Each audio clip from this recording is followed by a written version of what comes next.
With Doubtnut, get instant video solutions to all your maths, physics, chemistry, and biology doubts. Just click the image of the question, crop the question, and get instant video solution. Download Doubtnut app today. Hello everyone, let's start the given question. The given question says that a graph of vapor pressure and temperature for three different liquids are given to us. The following inferences are made. We have been given three inferences A, B and C, and we have to find out the correct statement out of the following, right? So in this graph we have been given vapor pressure versus temperature, right? And we know that a vapor pressure of a gas is inversely related to the temperature, right? So in a given liquid we should know that the stronger is the interaction, right? The greater is the intermolecular interaction between the, let me write down, intermolecular interactions.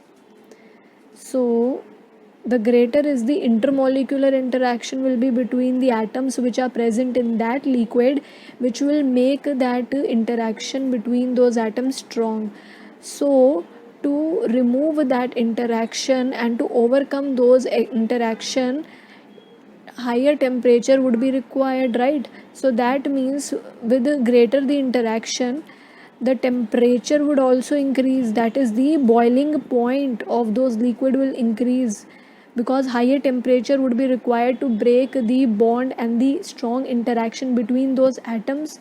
So as the temperature would increase, that is, as the boiling point of those liquid will increase, so the vapor pressure of those liquid will decrease because of this relation, right? So if I have to write down the boiling point trend of these three liquids which is given to us, that is x, y, z. So here we have z, because the boiling point here, that is the temperature here of z, is the highest. So the order would be z followed by y followed by x. So that means liquid z will have the highest boiling point and x will have the lowest. But we have to find out the correct order of the vapor pressure here also, and find out the correct inference also. So that means interaction would be highest in which one?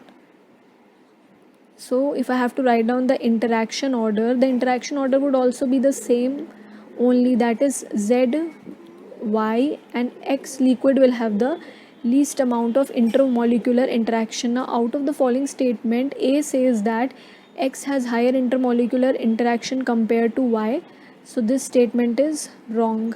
Statement B says x has lower intermolecular interaction compared to y, this is correct. And C says z has lower intermolecular interaction compared to y, which is also wrong. So only B statement is correct. So out of the following option number 3 is your answer to the question. Thank you. For class 6 to 12, IIT JEE and NEET level. Trusted by more than 5 crore students. Download Doubtnut app today.